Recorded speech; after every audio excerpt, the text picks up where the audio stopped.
If anyone has any questions, they can ask and we'll try to answer. I see some new devotees here I haven't seen before. Welcome, everyone. If you have any questions, we don't mention any names. We don't talk about names. We can talk about principles or questions. A guru said, my guru said, but no mention any names or any institutions. We respect all gurus and we respect all institutions. These are kind of like the house rules. We respect everyone and honor everyone. If you have any genuine questions, we'll try to answer the questions based on the teachings of the 6 Goswamis, which are sometimes different than contemporary acharyas. But this is what I studied with my guru, and this is what I'll answer. So, anyway, yes. Maharaj, thank you so much for giving us already such a wonderful class.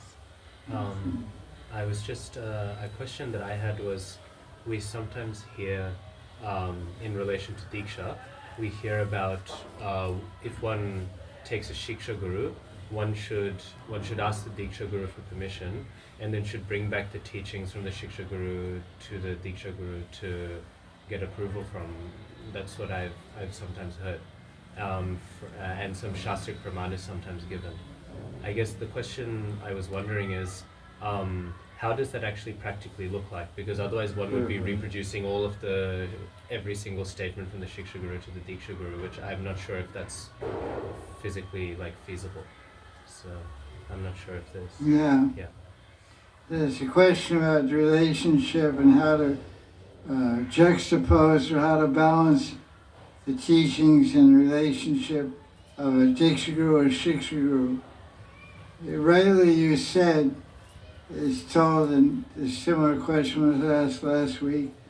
It's in verse 283 of Anushade 283 of Bhakti Sandarbha, which is part 2, at least published by Satyanarandas Babaji. And there he says that before you even go to a Shiksha Guru, you should get permission from your Diksha Guru. So the idea here, the intention of this statement of Jiva Goswami is to emphasize the preeminence and superior position and absolute authority of the Diksha Guru. That's the basic idea. The Diksha Guru is a primary Mukhya Guru and should be the main influence. And he goes on in that Anushade, there's subheadings, and he explains the role of the Shiksha Guru is simply to amplify, to clarify, and support and uphold and the teachings received from the Diksha Guru. You shouldn't give a categorical different type of instruction or different level of instruction. So before you even embark on accepting or hearing Hari Katha from a Shiksha Guru, you should ask your Diksha Guru. Like, this came out as a resolution in ISKCON, I don't know, 20 years ago or something like that, about this idea.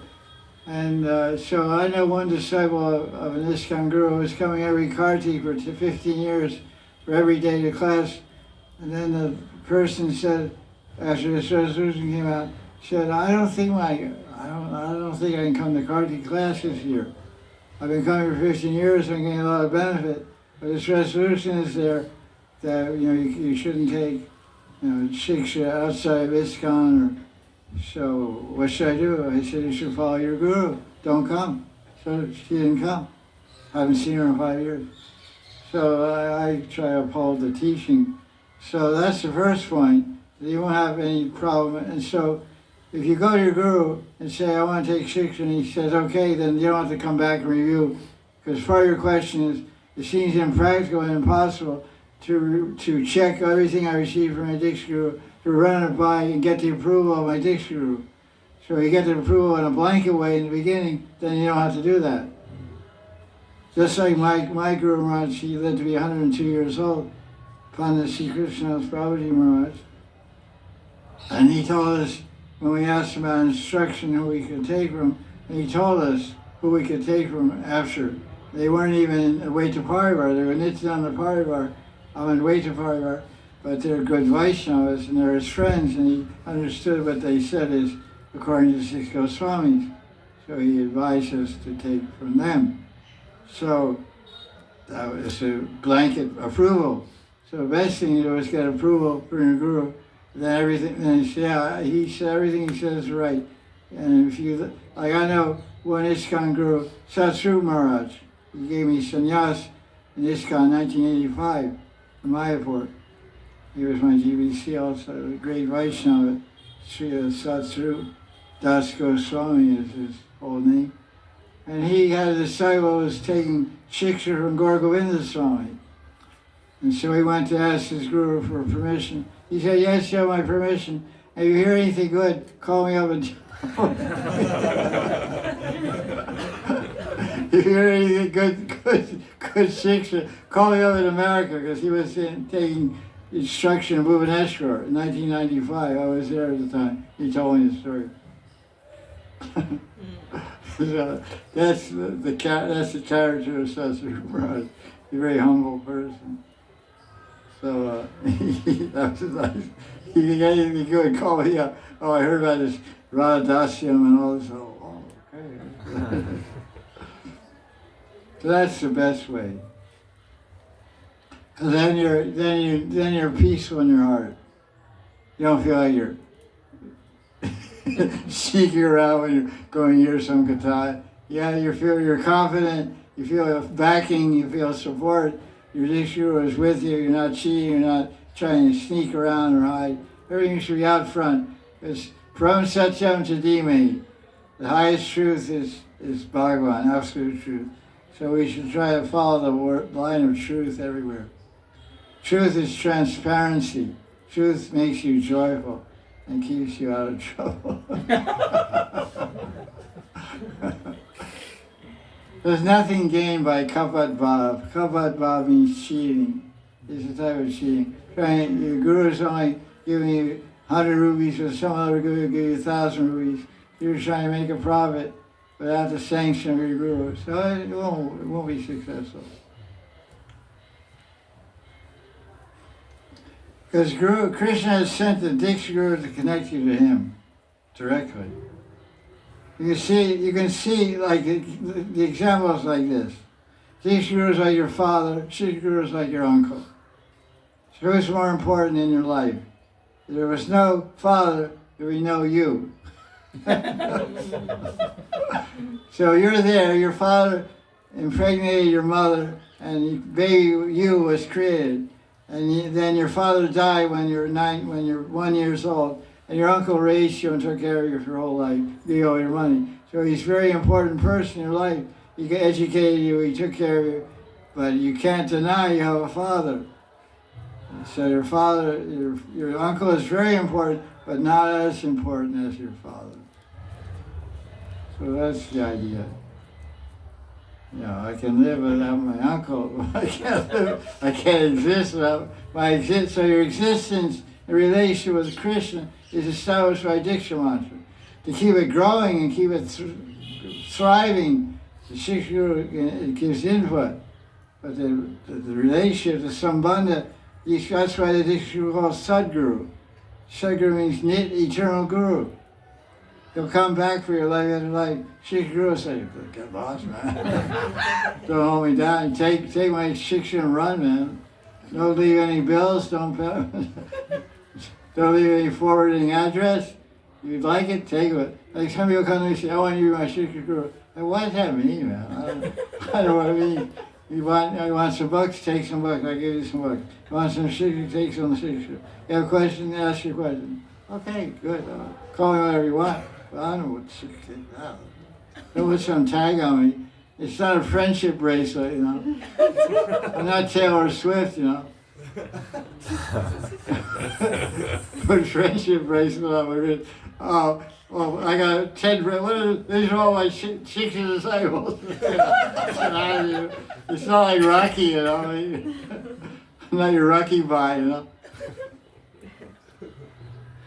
There's no such thing outside of some movements. In India, there's no such thing as be my Siddha Guru. You take shiksha and run with it, you know. You like it, take it. Like Maharaj was in America in 1992 preaching. Something like that, 96, I don't remember. long ago. And he was speaking very good high subjects of Raganuga Bhakti and Gaudiya Vaisnava and new things that people didn't hear presented that way before. And preaching to many Prabhupada disciples, ISKCON disciples, ISKCON people. So they were raising their hands and say, "Oh, Prabhupada never talked like this. We never heard all this stuff, Radhe and Gaudiya Vaisnava and all this stuff." And Rama said, "Oh, forgive me. I've come to give you something very beautiful, but if you don't like what I'm giving, you give it back to me and I'll take it somewhere else." He's giving all these high, interesting, attractive classes, and people are challenging. I'm trying ISKCON 1966. I never heard such preaching, such high talks. Probably never talked like that. So I very humbly said, "I'm sorry. I'm just repeating what I learned from my guru, who is your brother of your guru, who gave sannyas to your guru, Bhakti Pragyan Keshav Maharaj. So if you like what I've given you, I'm speaking, you keep it. If you don't like what I've given you, give it back. I'll take it somewhere else." I really like that. So that's the Shiksha. You want the Shiksha, you take it and run. You don't want it? Okay, give it back. I'm still going to give it out. I'm not going to stop giving it out. As it says in Chaitanya Charitamrita, there's 4 or 5 verses. It says, Lord Chaitanya came to preach Raganuga Bhakti Prachar. Madhya chapter 8, Adilita chapter 4, all throughout the Chaitanya Charitamrita, he said he came to preach Rag Bhakti directly and through his ambassadors, Rupa and Raghunath and Ramananda Roy and Sant Goswami. So this is the thing. Thank you for your question. Does that answer your question? Sir, thank you so much. Okay.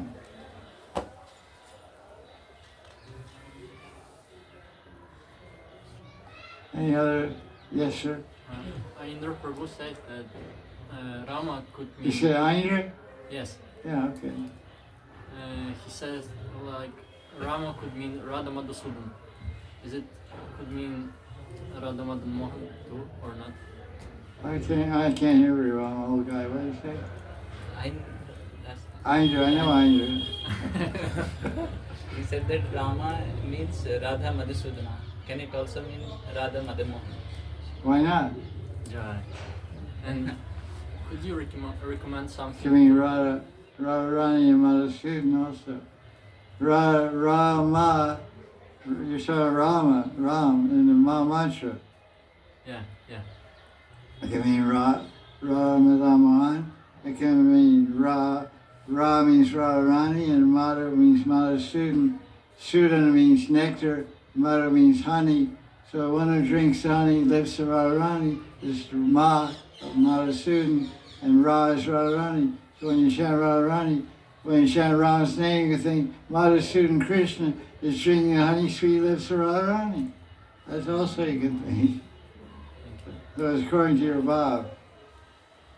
There's many interpretations and meanings of the holy name given by Jiva Goswami and Bhaktivinoda Thakur, Gorkishore, Gopal Guru, and Vishnu Chakravarti, and Raghunath Das Goswami. Different places, the meanings of the holy name is called Harinam Vyakya, the meaning of the holy name. So they're all different ideas, according to the Bhav and angle of vision.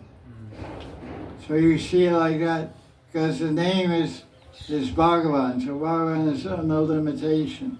It can be Madan Mohan, it can be Madhusudan, it can be Radha Raman. Bhaktisiddhanta said Rama means Radha Raman, so that was his subjective view. The important consideration in transcendence is called subjective reality. You see it one way, it can be that way. The third canto of Bhagavatam, chapter 15, verse 14, is quoted in Priti Sandarbha number 10 by Jiva Goswami. He explains that Krishna expands unlimited spiritual bodies from its form in Vaikuntha and Goloka. And with each of those forms, with each of those spiritual bodies which are waiting for a liberated soul, sadhana siddha devotee, Krishna has pastimes. So that means there's one Krishna for every liberated soul. So in your spiritual world, you want to say Rama means Radha Madan Mohan, that's the way it's going to run. Because that's subjective reality. So you create your spiritual world according to your subjective reality. Subjective means me. Objective means absolute truth. H2O means water. That's objective truth. Subjective means how you see it, how you want to see it. Some people write about Radha Kunda or banks of Keshi Ghat as, lapis lazuli steps and crystal steps and all of this. And some people say it's just clay steps like in a lake in the middle of a forest. You dig out the clay, take a shovel and dig out clay on the side, make impromptu steps and go collect some rocks and put some rocks in. They say Radha Kunda's like that. So if you want Radha Kunda to be Avila Radha Kunda, you can have Avila Radha Kunda. There's two Goloka Vrindavans. There's Aishwarya Goloka Vrindavan, Madhurya Goloka Vrindavan. So you can have either one. Some people, most people like Aishwarya, especially India, because they're a poor country. So they want, everything Aishwarya. So a lot of Acharyas say right like that. Kavi Karnapur describes Aishwarya Goloka. But other Acharyas describe Madhurya Goloka. They're both there. Could you give me some Is instruction? there another question? Yeah. Okay, what is it? Could you give some instruction to learn about Guru Tattva? Because I don't understand nothing. You do, I talk about it, but I understand it. He asked a question, can you give some instruction, a little more about Guru Tattva? Well, I got a book one time, translated by Waitadas from Holland. What's it called? It's called Guru Tattva by Shukadeva Goswami, not of Bhagavatam. Shukadeva Goswami was born in the family of Nityananda. He was called a Vamsacharya in 1800s, 1850, 1870. He has a whole book called Guru Tattva. You can probably find it on PDF, Google search. Look up Guru Tattva, what's it called? Guru Tattva book or Guru book. Guru Tattva by Shukadeva Goswami, Nityananda Vamsacharya. It's all questions and answers, and it's really quite good. I recorded it in 1995.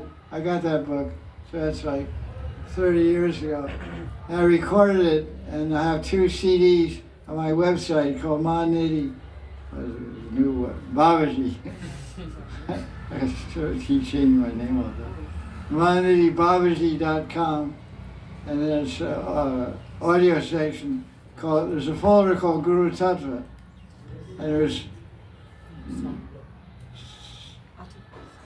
30 hours of talk about Guru Tattva.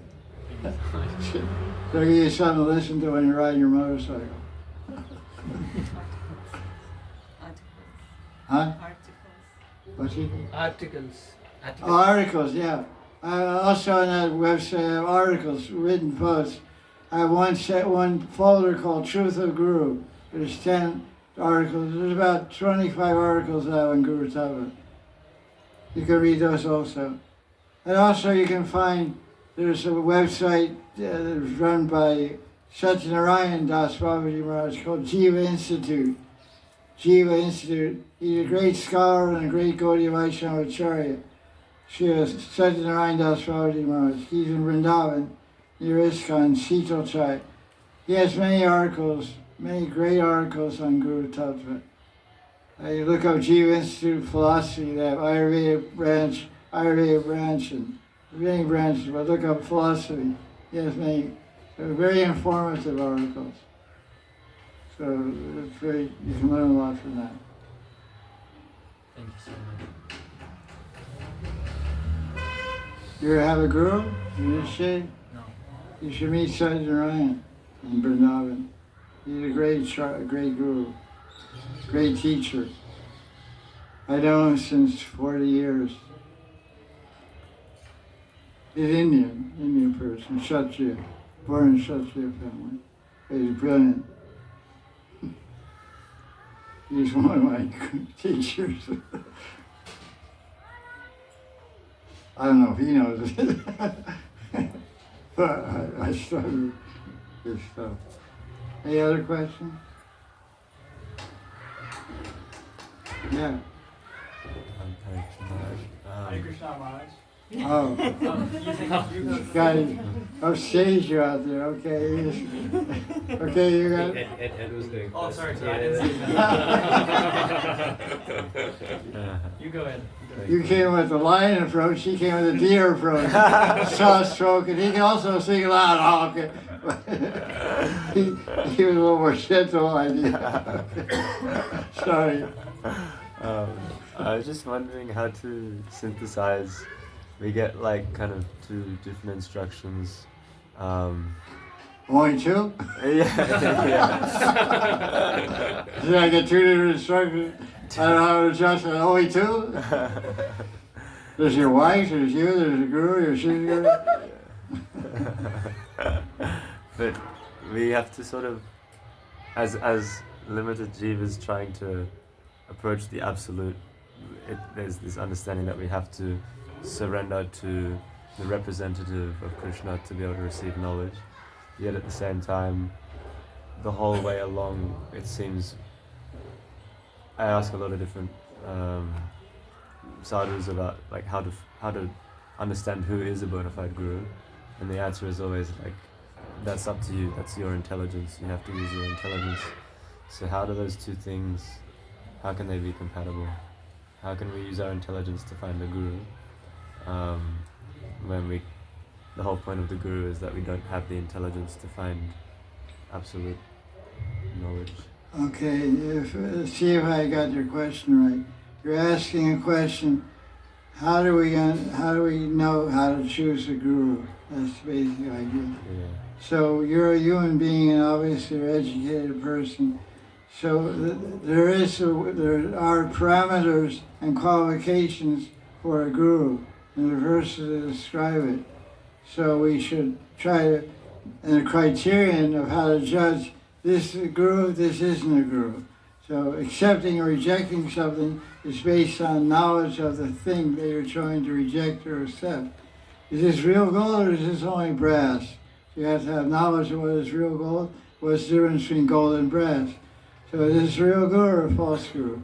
So the scriptures describe, the Upanishads and the verses, the guru should be, the main quality of guru, he should have deep knowledge of truth, of the spiritual truth.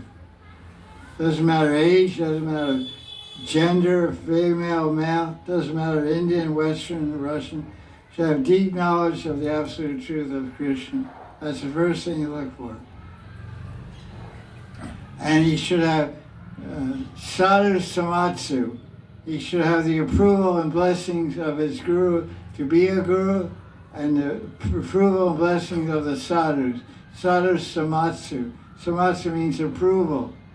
It's not some vote of GBC or some letter and take some vote. He should be ordered by his guru to become a guru and have the blessings of other advanced acharyas in his line. And he should have good moral behavior. And that you should observe, you should inquire. Is this person drinking? Is he smoking? Is he wasting? Because I follow moral character, and I expect my teacher to follow moral character. He's a vegetarian. He doesn't drink, doesn't get intoxicated. If he's married, he's a guru. That's fine, but he doesn't chase girls. And now should be standard moral behavior. Should be deeply learned in Shastra, and should become in a bona fide parampara.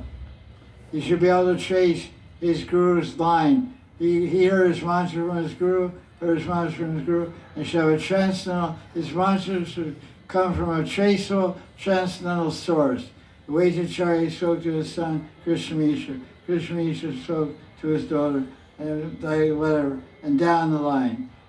So there shouldn't be some zigzag or some Bhagavad Parampara. It should be Diksha Parampara. This is the definition of Shastra. Ram took a guru and Diksha Parampara. Krishna took a guru and Diksha Parampara. Nowadays you have something called Bhagavad Parampara. Every parampara is based on the Bhagavatam. So what does that mean? It doesn't mean anything. Every Gaudiya Vaisnava parampara, the foundation, the Mukhya Praman, the main source of evidence and top is the Srimad Bhagavatam. So it doesn't make sense, Bhagavad Parampara, Shiksha Parampara. It should be Guru, everywhere it's Guru disciple.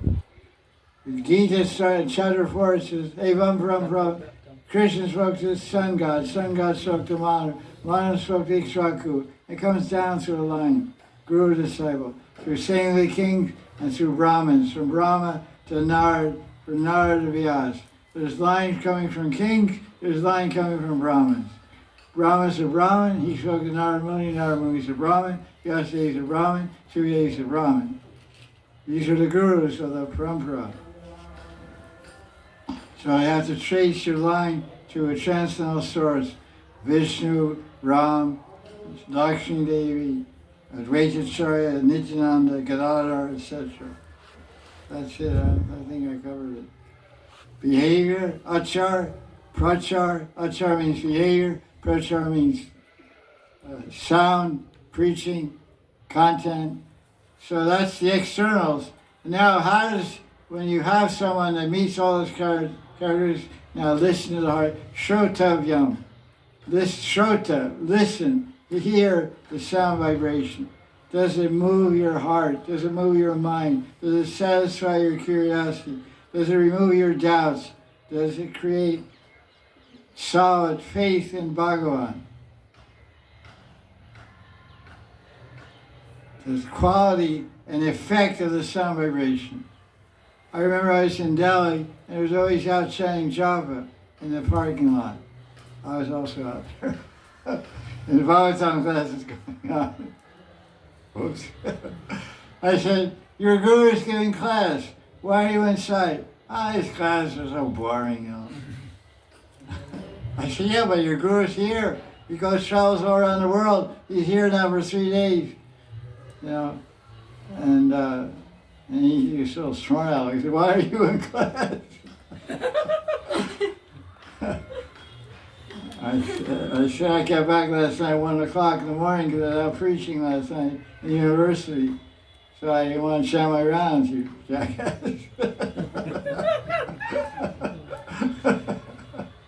I said, your guru is giving class. So that's not the proper behavior. So that means his Hari Katha, his guru, is not inspiring him. He's boycotting the Hari Katha. So the Hari Katha should inspire you. And the next quality, he should have affection, snigdha, sajatya, snigdha, asha, satovare. This is described in Nectar of Devotion. By devotion, you see who to look for association. You should have snigdha. Snigdha means sneha, means affection. You should be affectionate. You should care for me. You shouldn't just say, I don't care about you. Get out of here. Then you can't get much progress. You don't feel any affection and connection. Either your guru is going to become your lover or something like that. It's not like that, but just like it's called parental bhav. It's called vatsalya bhav. One of the characteristics in Hari Bhakti Das of a guru is he has vatsalya bhav for the disciple. Because generally the guru is 20, 30, 40, 50 years older than the disciple. I'm 75 years old. I have 25-year-old disciples. I'm like a grandfather. You know, I got the gray hair to go with it, you know. So although I was never married, so I don't know about being a father and all that stuff, but I should have that kind of, the guru should have that kind of fatherly affection for his disciples, care. Like there's a famous phrase, people don't care how much you know, so they know how much you care. So what's more important? Caring about someone is more important than knowing someone. Or having care in your heart and in your life and in your expression is more valuable than walking around with a big brain full of knowledge and stuff. Maybe very learned, very smart guy, but you have no bhav in your heart, no care, no humanity, no loving mood of care and concern for others. Then what is your value? You're just a walking nerd.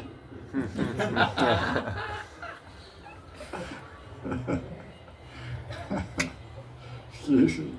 I'm Americans. We have a lot of slang. It's still going. Is that okay? Yeah. There's other articles on my website, how to choose a guru and stuff like that. You can get more of this stuff. Don't rush in. That's one thing.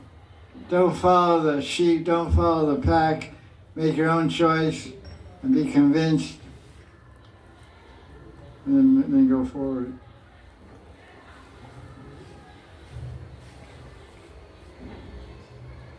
They say, dare to be different, dare to be great. So you may find some guru, some Siddha Mahavira somewhere in some corner of Braj has 2 disciples, but you may end up becoming a disciple. And nobody knows who it is, but you feel you're going, success is there. So it's like that. Don't look for big gurus and all that stuff.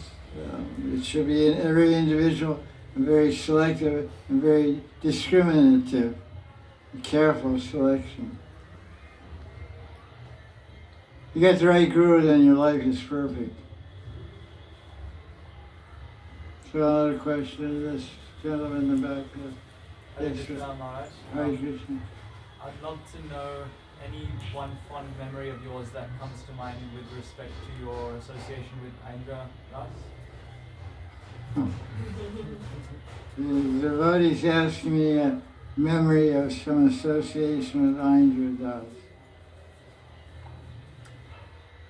Well, one favorite pastime of Indra, activity of Indra and me is that we were both sneaky together. Because I was always looking for a high-class association, and so was he. So we would always tell each other, and he wouldn't go with anyone else but me, because everyone else was junior. They were disciples of some other godbrother or something. And so he wasn't feeling too comfortable with them to go Babaji hunting and sannyas hunting. So he would tell me, there's so-and-so Baba at Manasi Ganga, and you know a little Hindi, and he maybe doesn't know any English. Can you go with me to meet him? Okay. So I went many times to meet different Babas, especially Babaji, with Indra to ask different questions about bhajan. And sometimes for recording Hari Krishna mantra also. We go to Varsana, to Radha Kunda. There was a famous Kirtaniya there. I don't know if he's there anymore. I think it was Maharaj. And he would go and record the bhajans and learn the ragas and later record them himself with his own variation. So I was his partner in that way a lot of times. We would go off together, sneak off together. Because he wouldn't tell on me. If he telling me, I get in trouble. This kind of sannyasi. If I tell on him, he get in trouble. So we had 2 thieves had a bondage, sworn to secrecy. So we used to do that. That was one thing I can say. That was a lot of fun. We go to Mathura sometimes. We read in Padma Puran, he got it in English, about Bhishma Panchika Brat, which was unknown in ISKCON. Now it's a big thing in Mayapur. Every year after Kartik, Jaya has a whole nationwide or international observance of Bhishma Panchika, very organized and very big thing. But for 10 or 15 years, I knew I were already doing it in Vrindavan before they were cut over that side of India. Anyway, it's a good thing they're doing that, that's good. But so he read it, and it's only mentioned once in Hari Bhakti Vilas. There's one verse in Hari Bhakti Vilas. After Kartik Brat said, there's another Brat you can follow called Bhishma Panchika, which is described in Padma Puran. That's all it says by San Goswami, one verse. So I just saw that, I said, what's this Bhishma Panchika? Because they're always 2 different Brats. Kalyani Brat, this month is Kalyani Brat, which just ends today. So he got Padma Puran in English by Munshi Ramana Harlal Das, printer from Delhi, prints English copy, translation. So he read it, and we had a lot of questions. We didn't have answers. So we went to see Siddha Raghunath Yogi, in Mathura, who was a Jyotishi, a Grihastha Brahmin from Mathura. So we went together and met him. He told us how to observe Vishwapancha. And we started cow dung one day and cow urine and milk and all this stuff. Fasting till sunset, eating just sweet potatoes or boiled potatoes, no grains. That was all right. And break in the morning, eat cow dung. We did it with a bunch of devotees here in Radha Kunda. He was over in Vrindavan. And this one devotee was late for eating the cow dung in the morning. So we all, we got the cow dung. We made really small balls, like little tiny balls like chickpea or something. And we had a bunch of hot water on the side. We threw it way back around and swallowed it. Then this guy came later. We made a little funny, We made a big one, like about the size of a golf ball or tennis ball, And he said, "Do you guys took the cow dung?" I said, "Yeah, we already took it." I missed it. My breath's going to be nishfal. I won't get the benefit of my breath. I said, no, we saved your cow. We saved your. He said, "Wow, that's so big." "No, it's no problem. Just swallow it all."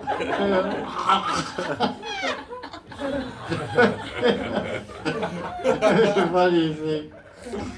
A little cruel, guys are guys, There's a brahmachari sannyasi.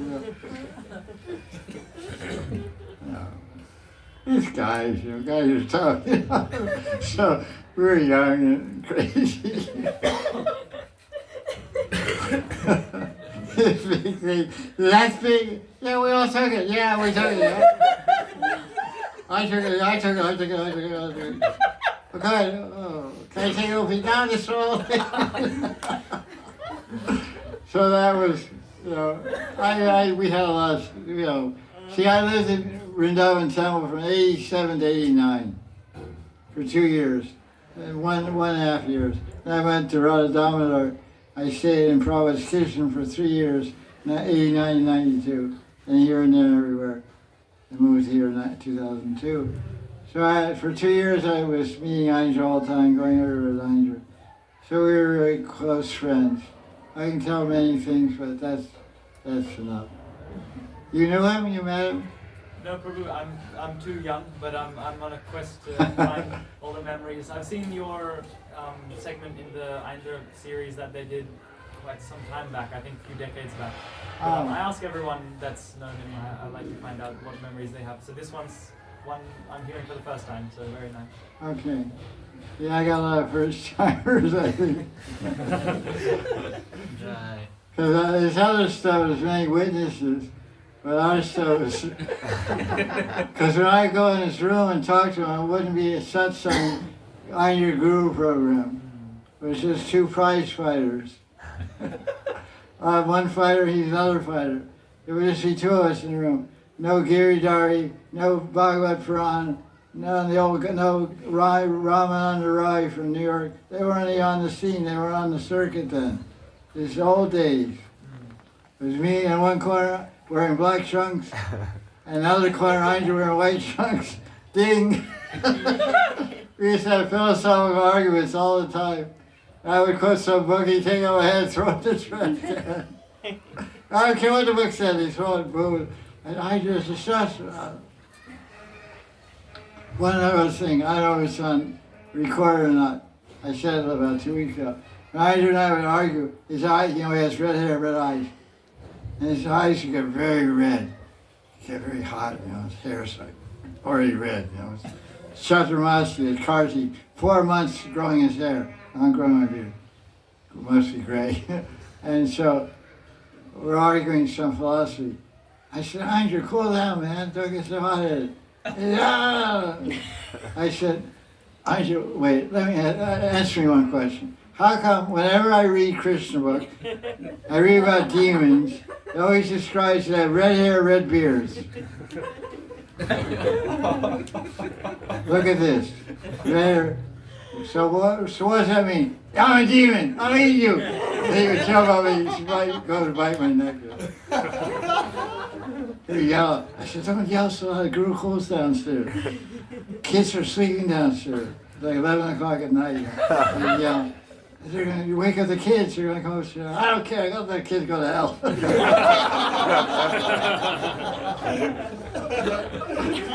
The Hydra, you know. He's fire, he's like fire for someone.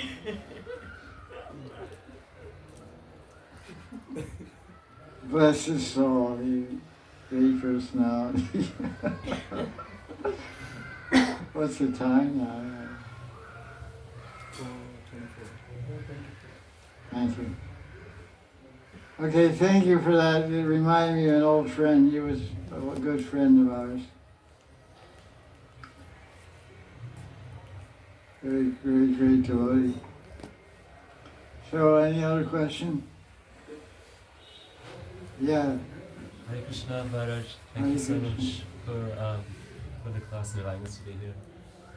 My question is with regards to empowerment, and often we say purity is the force, and I've heard different things.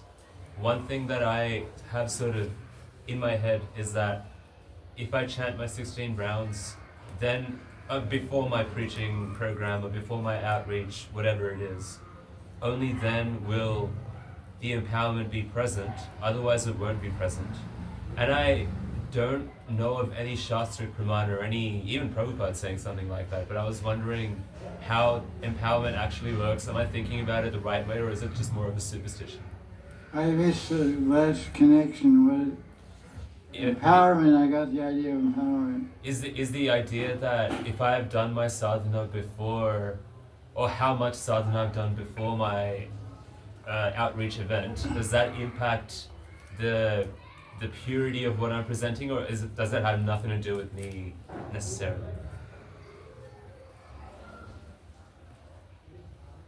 The answer is yes. Sadhana abhyas, the daily practice of sadhana is called abhyas, it creates the purity of our chitta, our consciousness becomes staged in a continual state of purity by, like our body gets dirty by sweating and exercise and moving throughout the day and sleeping, so many gases and impurities come. We bathe with water and soap and become clean. So every day. So our samskaras are fructifying by the minute. Our stored samskaras are fructifying as subtle dreams and in gross activities. So we're continually doing sadhana, continually remembering Krishna and purifying those samskaras and destroying those karmic bijas, which enables us to be a proper conduit or medium for the divine energy to flow through us. But basically, if you're acting as an emissary of the absolute truth, you're an emissary. Just like a policeman is a policeman whether he has a uniform on or not, whether he's carrying a gun or not. He has a Kshatriya spirit. Even if he doesn't have a gun, he's not afraid to grab some criminal and knock him out with his fist or kick him, because he's a fighter, he's a policeman, a chivalrous person. So a preacher, if you've been asked to represent Krishna as distributor of transcendental wisdom, that's already done.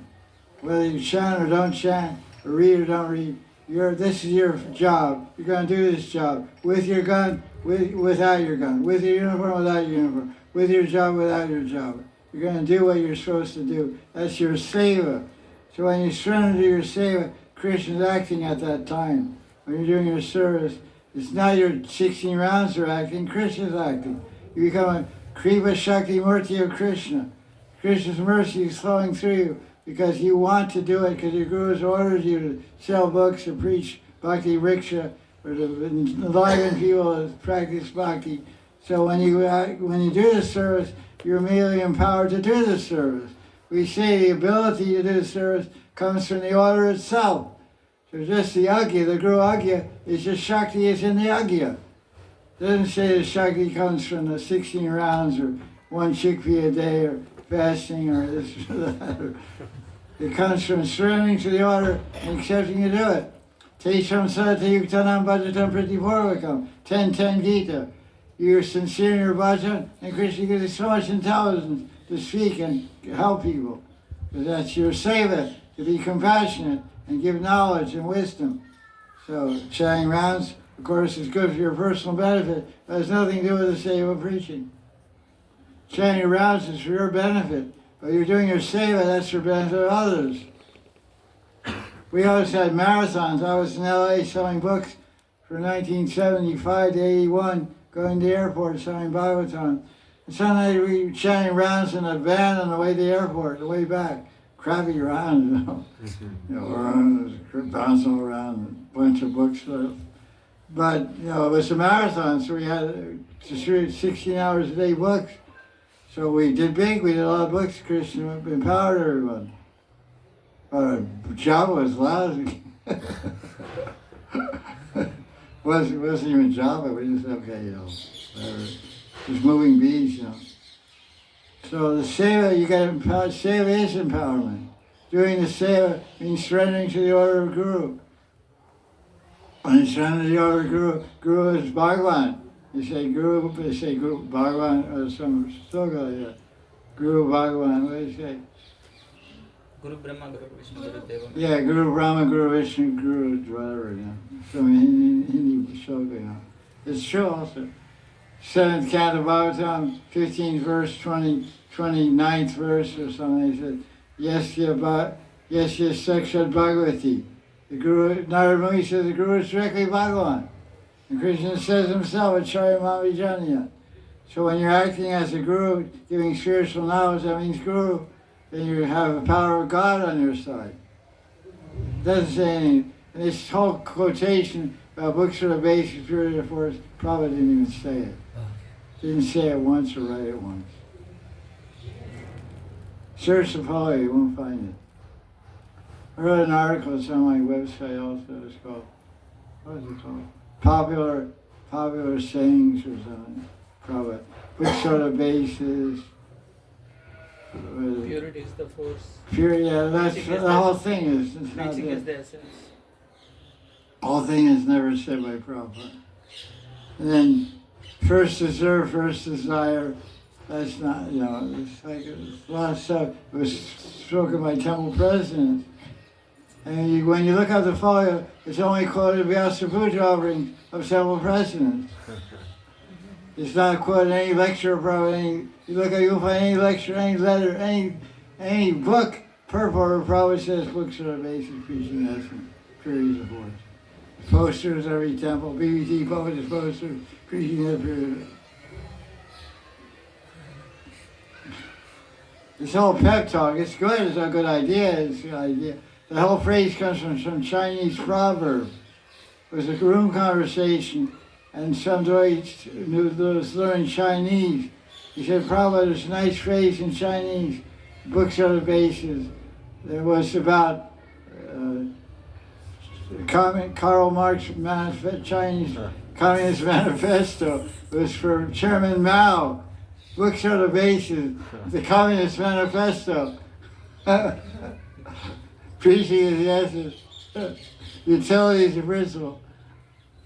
They're like pillars of ISKCON. They don't even exist. Get a folio from BBT and search yourself. Your eyes will fall out. I was 38 years in ISKCON. I know what I'm talking about. It's a great organization, but there's some fine-tuning is required. It's a very good organization. I'm grateful to it, indebted to it. There's great preachers and great devotees there also. But some things just aren't true. I mean, Prabhupada didn't say it, didn't write it anywhere. The whole collection, every letter, every lecture, every search. There's 4 or 5 phrases I wrote my article about, and some you can find. Do the needful. Prabhupada said, do the needful. He said that. That's the common logic of anybody with a brain will do the needful, Your boat gets a hole in it, you plug it up. That's called do the needful. Put your hole in, okay, stay afloat, put your finger in the hole. That he said 400 times, do the needful. But first is there, that's a classic. You're not ready for Ragnarok. First is there to practice Ragnarok. Then the Prophet said, oh yeah? Where? Oh, I don't know. I think maybe he said one time, I don't know. Okay, where are we? Always be grateful, that's the main thing. Be grateful to everything you've got. Whatever you've got good, be grateful for it. Nothing's bad, everything's good. But there's always something better, always try to improve. Go forward. Don't be attached to society, friendship, and love. If you want to make spiritual progress, you have to be a warrior. Because there's comfort in society, there's comfort in institutions and position, there's comfort and support in society and friendship, but it may be binding and limiting your spiritual potential. This is what I've discovered myself. Because you get habituated to comfort. Comfort is comfort. It's hot room inside, heater's blasting. You don't want to go outside and dig the car out of the snow, you know. You have to go outside. So when you're surrounded by friends, you're a big guy, you got name, fame, then you become nothing, and then you realize what you have in your hand. And then you start to look at the world from a different perspective. We should try to get the best value of our human life. Don't settle for comfort. Prabhupada said, comfort of life and Krishna consciousness go ill together. Tapo divyam putrigena sattvam shudyadya sma brahma sukhantanantam. It's the Rishabhade's teaching. Tapo divyam. You want to have Brahma Sukya, you want to have spiritual divine happiness, you have to perform some austerity. There's a verse. You know the verse?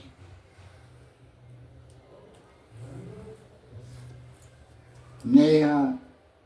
Nayam Deho. Nayam Deha. Kastan Kaman Arte Vidbujam Ye. Tapo Devyam Putraka. Tapo Divyam Putrika Sattvam Shuddhyadya Sri Brahma Sukhantanantam. Look it up, Jack. His name's not Jack, by the way. Gopal.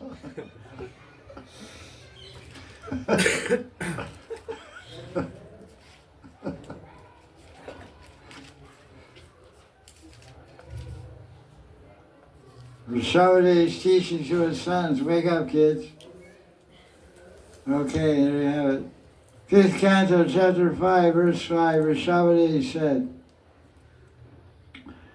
Nayam deho deha bhajam niloke kashtan kaman arte vidbujam ye tapo divyam putrika yena sattvam shudyad yasmad brahmasukhantanantam.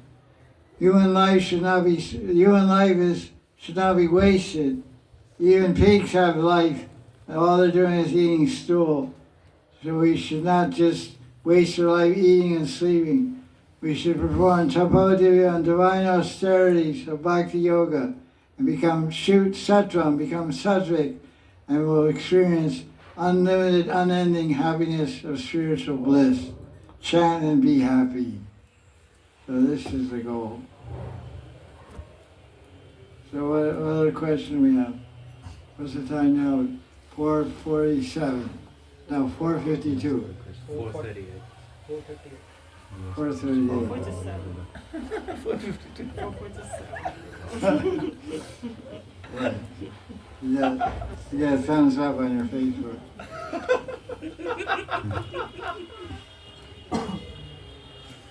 Question. Where are all you gentlemen from? I never seen you before. We're just visiting from Australia. were from. Oh, you're from Australia. Yeah, so we enjoyed the kangaroo commentary.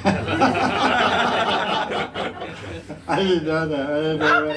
I thought you were Russian or something. I didn't have any idea. Sorry.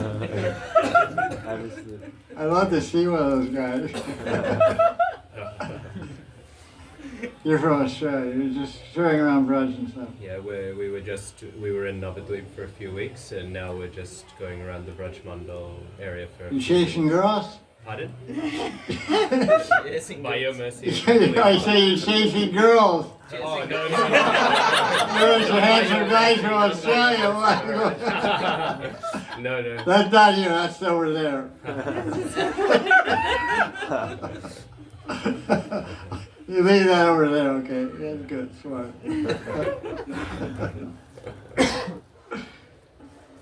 All right.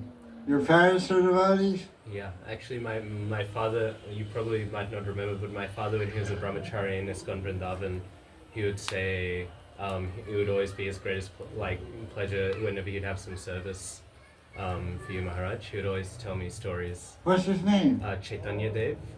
You wouldn't probably know, he was German, but he only had a few services a few times, but he said he would compete with the other brahmacharis to have the... What's that? Yeah. Nice. He would always glorify Maharaj, and he would say that they would always compete because whenever you'd be able to bring prasadam to Maharaj, you'd always hear some new Hari Katha you'd never heard before. So That's cool. yeah. Nice. I'm happy to meet you guys. You're lucky. Very fortunate guys, devotees. What else can we ask here? Yeah, go ahead. Also, Sneha Mataji wanted us to convey her Oh. pranams. Is Australia big enough for her? I think you should cut her in half. Put half in New Zealand and half in Australia. Keep her full amount is too much, you know. Keep half of it. No, see, North New Zealand, 1/3. South New Zealand, 1/3, and 1/3 Australia. That's better. They can cope with her, you know. Otherwise, she's like 3 atom bombs. She's quite something. House is a cool guy, Brother Prem. He's a small guy, though. You do the Australian sarcasm better than the Australians do. Yeah. He's like a really small guy, 250 kilos or something like that. Maharaj, I came here for Kartik. Okay. Nice guy, I like him. Nice guy. Good luck. He met his match.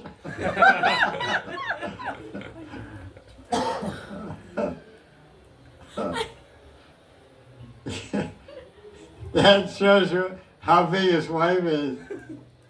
It takes a guy like that to control her.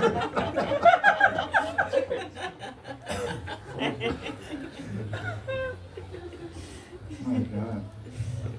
What's the question? What's the question? No, I just wanted to You're convey just, the you're just talking, okay. Sharing. Nice. Any other question? Your team, you have a question? You look like Prince, man. You look like the rock and roll guy, famous guy, Prince. Pranam? There's a guy in America, a famous singer named Prince. Like Michael Jackson, and Prince. Maybe you're an Indian guy, but you're Indian, or? Yes, Prabhu. Well, you look like Prince. You got light skin like yours, light, golden skin like yours.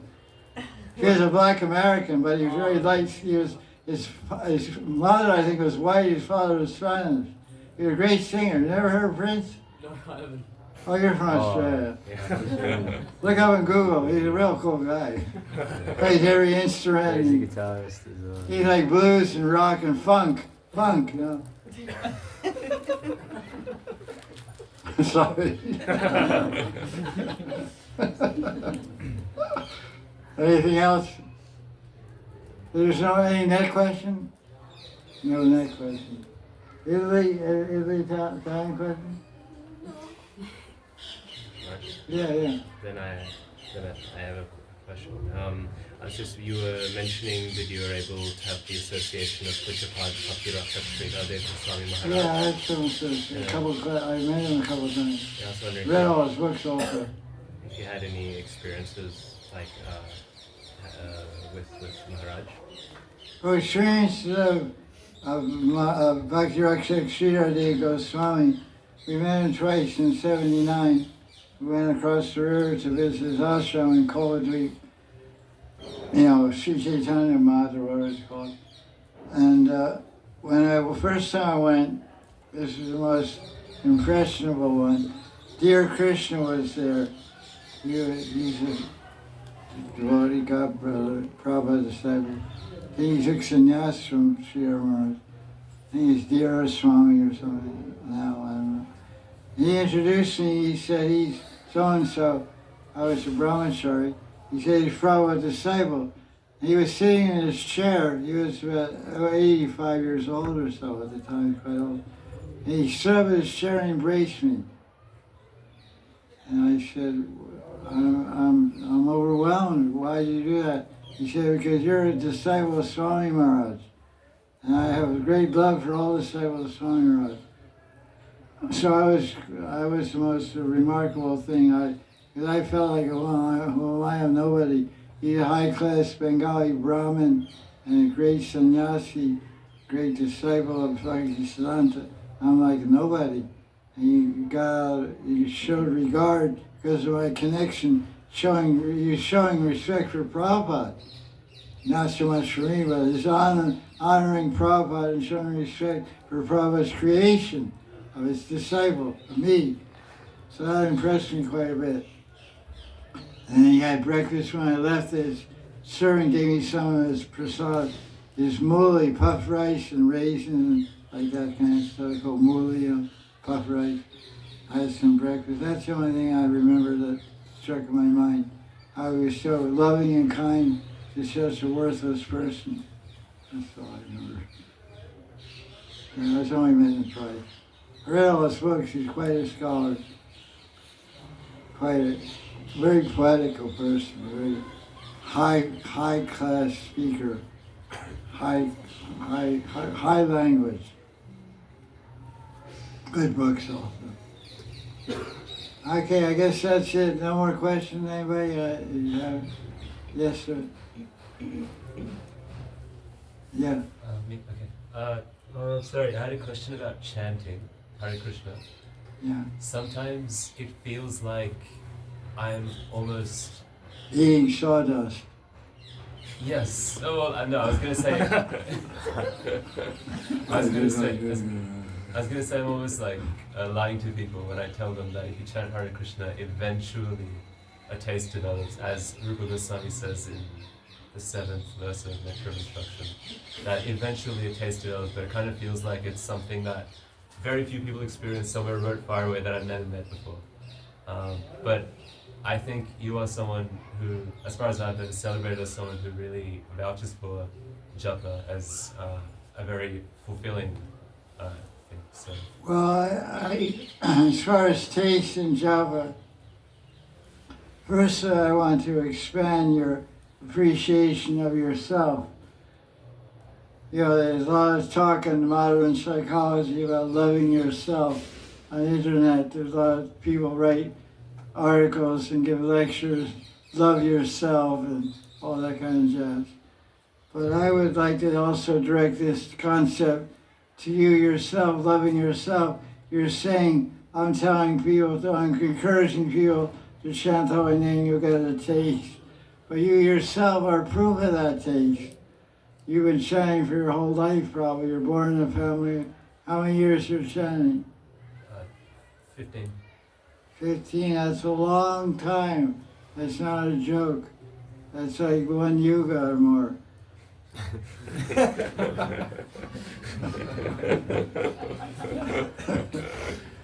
Wouldn't have you been.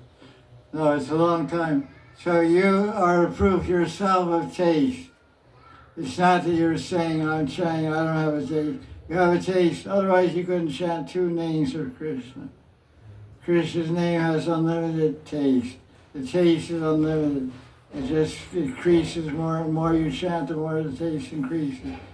You have 15 years tasting under your belt. I have 50 years tasting under my belt in this life. How many previous lives? I don't know. How many previous lives? You don't know. So many lifetimes we have under our belt of chanting before. Purva Vyasena, 644 Gita says we practice bhakti before. 644, Purva Vyasena Kriyate. So we become immediately heartily attracted in this life, because in last life we also chanted. So you have so much taste, you were chanting last life, you picked up again this life. I picked up when I was 23, I started.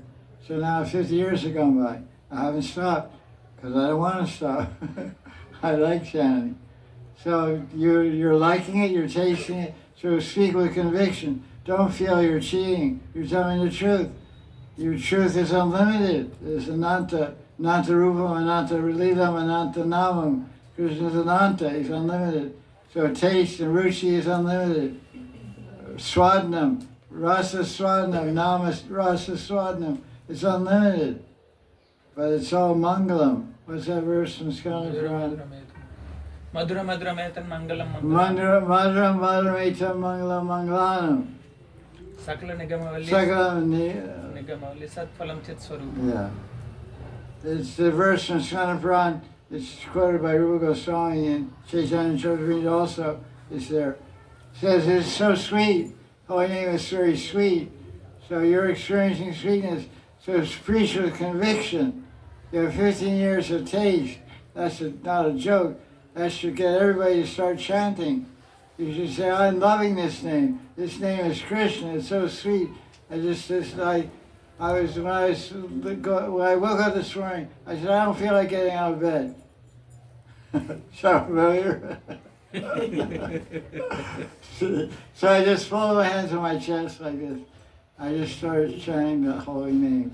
I was loving it. I just really slowly chanting. And say, I don't want to do anything. I don't want to move. I don't want to jump out of bed, go to bed, and this, that, proceed, that. I just want to start chanting. So I just want, Hare Krishna, Hare Krishna. It is so nice. And I was relishing it. It's so sweet. I felt like Krishna was all around me. I was just bathing in a blue aura of the holy name. It was really nice. So you're doing the same thing. So you're supposed to spread this name, so be bold and be powerful and express the taste through your eyes, express the taste through your words, express the taste through your heart. Then people will follow your example and chant with taste. Nitai Gaur Premanandi. Jaya Jaya Sri Radhe.